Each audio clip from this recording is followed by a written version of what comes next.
নমস্কার বন্ধুরা, village food waste Bengal চ্যানেলে তোমাদের অনেক অনেক স্বাগতম জানাই। তাই বন্ধুরা, আজকে তোমাদের একটা সুন্দর একটা রেসিপির ভিডিও শেয়ার করব। এই দেখো, এখানে আমি চাল নিয়ে নিয়েছি 250 গ্রাম। আজকে তোমাদেরকে 250 চাল দিয়ে সুন্দর একটা ভিডিও শেয়ার করব। এটা কিন্তু তোমরা লক্ষ্মী পুজো হিসেবে ব্যবহার করতে পারো, আর তোমরা এমনি বাড়িতে তৈরি করেও খেতে পারো। এটা ছোটো বড়ো ভীষণ পছন্দ করবে। তা আজকের ভিডিও তোমাদের আশা করি তোমাদের ভালো লাগবে। তোমরা এরকম বাড়িতে বানিয়ে মা লক্ষ্মী মাকে দেবে। তাই প্রথমে রান্নাঘরে যেয়ে উনুনটাকে ধরে চালগুলো ভেজে নেবো। কিন্তু উনানটাকে ধরিয়ে আমি কড়াটা বসে দিয়েছি, এদিকে কড়াটা গরম হবে। আর এইদিকে কিন্তু দেখো, আমি 250 চাল নিয়ে নিয়েছি। এই চালটা আমি 1 ফোঁটা নুন দিয়ে দেবো। যেহেতু এখানে 250 চাল, কি নুনের ভাগটা কম দেবো। আর তোমরা যদি 500 বা 1 কেজি চালে করো, তখন নুনটা একটু বেশি দেবে, তোমাদের মতন বুঝে দেবে। একটু নুন দিলাম আর একটু জল দেবো। জল আর নুনটাকে দিয়ে চালটাকে ভালো করে মিশিয়ে নেব। চাল আর নুন আর জল ভালো করে মিশিয়ে নিয়েছি। সম্পূর্ণ প্রত্যেকটা চালে কিন্তু জানি মিশে, এটা করতে এইভাবে মিশিয়ে নেবে। আর দেখো, এদিকে কিন্তু আমি কড়াটা গরম করতে দিয়ে দিয়েছি। আর এখান থেকে চালগুলো আমি কড়াতে দিয়ে দেবো, শুধু কড়াতে, কোনো কিচ্ছু দেবে না। আর অল্প অল্প করে ভাজবো। এটা আমি 2বার থেকে 3বার ভেজে নেব।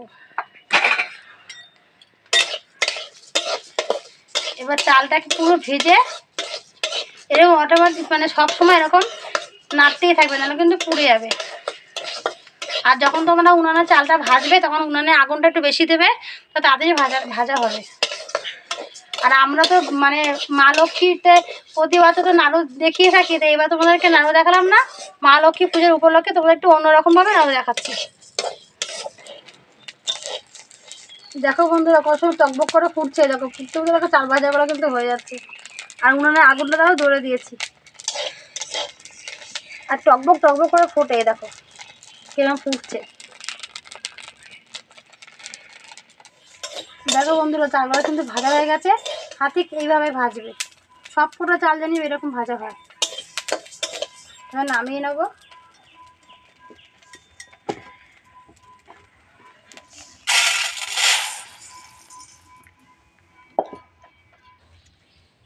বাকি চালগুলো একইভাবে ভেজে নেব।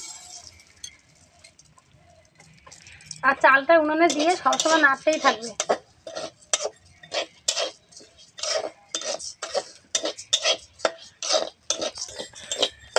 দেখো, এইগুলোও ভেজে নিয়েছি ঠিক একইভাবে।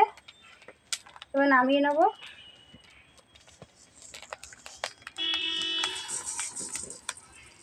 এবার একটু ঠান্ডা হলে তাও তোমাদেরকে দেখাচ্ছি। এটা ঠান্ডা হয়ে গেছে। দিয়ে এখানে অল্প অল্প করে বেটে নেবো। তোমরা চাইলে মিক্সিতেও বেটে নিতে পারো। শিলনোড়া ছোট, তাই আমি কিন্তু অল্প অল্প করে এগুলো সবগুলো বেটে নেবো। আর দেখো কত সুন্দর বাটা যাচ্ছে, যেহেতু মচমচে করে ভাজা হয়েছে। আর খুব ঠান্ডা করে নেবে না, একটু উষ্ণ গরম থাকতে বাটবে, দেখবে বাটাটা তাড়াতাড়ি হবে। এই দেখো কত সুন্দর হচ্ছে।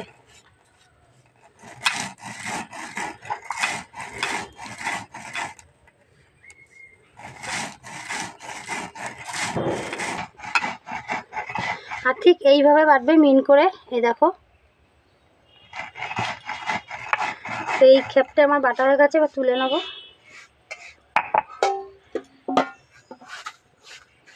এই দেখো, ঠিক একইভাবে এখানে সমস্ত চালগুলো আমি বেটে নেব।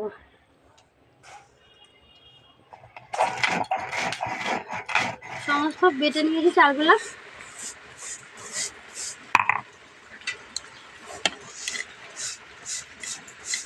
এই দেখো, সবটাই বেটে নিয়েছি। আর এইভাবেই বাটবে।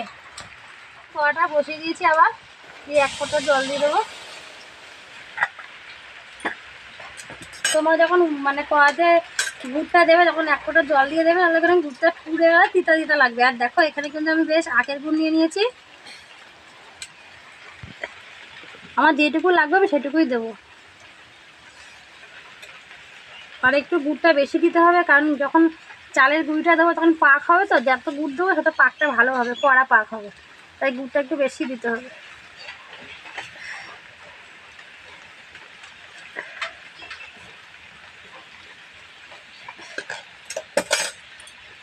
এবার গুড়টাকে কিছুক্ষণ ধরে জাল দিয়ে নেবো। তোমরা যে কোনো গুড় দিয়েও করতে পারো, চিনি দিয়েও করতে পারো।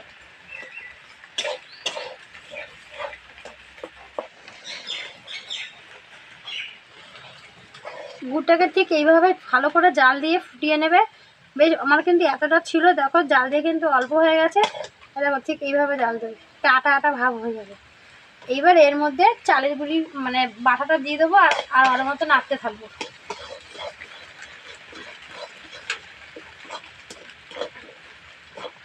দেখো এবার নাড়ু যেমন পাক দিই ওরম অনমতো নাড়তে থাকবো আর কিছুক্ষণ ধরে এরকম পাক দিয়ে নেবো।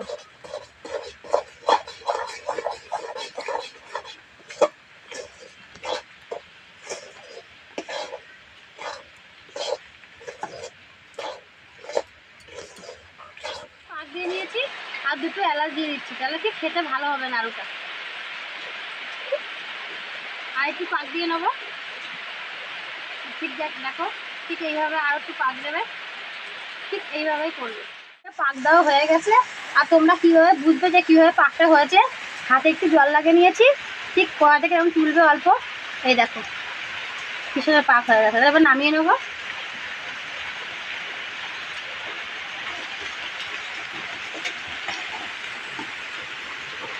দেখো পুরো নারকেল নাড়ুর মতন লাগছে, কেউ বলবে এটা চালের গুঁড়ি দিয়ে নাড়ু বানাচ্ছি। তাই আমরা কিন্তু চেষ্টা করি মা লক্ষ্মীকে একটু বিভিন্ন রকমের জিনিস তৈরি করে সামনে দেওয়ার। তাই আজকে আমি তোমাদের নারকেল রেসিপি শেয়ার করলাম না, একটু অন্যরকমভাবে ভিডিওটা শেয়ার করলাম। তোমরা এটা বাড়িতে বানিয়ে মা লক্ষ্মীকে দেবে। এটা ঠান্ডা হলে আবার দেখাবো একটু। এবার একটু হালকা ঠান্ডা হয়ে গেছে, খুব ঠান্ডা করবে না, তাহলে কিন্তু আমার দলা পাকিয়ে যাবে। তা হাতে একটু জল মাখিয়ে নিতে তোমার তেলও ব্যবহার করতে পারো। দেখো এখান থেকে এবার অল্প অল্প নেব।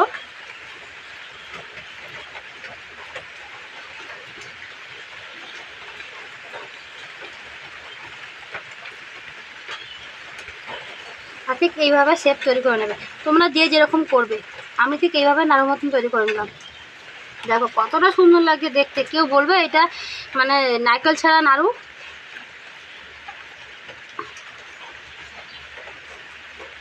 এইভাবে আমি সমস্ত নারকেল নাড়ুগুলো তৈরি করে নেব।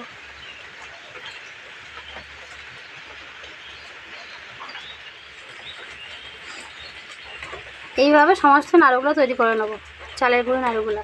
দেখো কতটা সুন্দর লাগে দেখতে। সেম একইভাবে আমি যে যেরকম শেপটা দেবে সে সেরকম করবে নাড়ুগুলো। আমি একটু বড় বড় করেই করছি। এইদিকে দেখো বন্ধুরা সব কিন্তু নাড়ুগুলো তৈরি করে নিয়েছি। আর দেখো কতটা সুন্দর লাগছে দেখতে, দেখো পুরো নারকেল নাড়ুর মতন।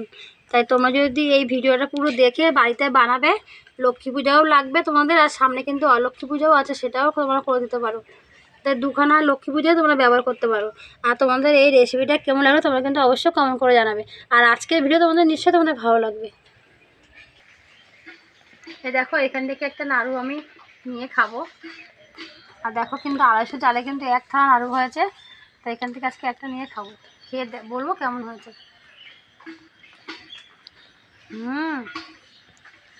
দারুণ। যখন তোমরা খাবে খেলেই বুঝবে কতটা সুন্দর। আর পুরো নারকেল নাড়ুর মতন দেখতে হয়েছে, আর খেতেও অনেক সুন্দর। তা আজকের এই রেসিপিটা তোমাদের কেমন লাগলো তোমরা কিন্তু অবশ্যই কমেন্ট করে জানাবে। আর বন্ধুরা তোমরা আমার পাশে থাকবে, আমাকে এগিয়ে যেতে সাহায্য করবে, আমিও তোমাদের কাছে আরও বিভিন্ন রকমের রেসিপি শেয়ার করতে পারি। ধন্যবাদ, পরের ভিডিওতে দেখা হবে, টাটা।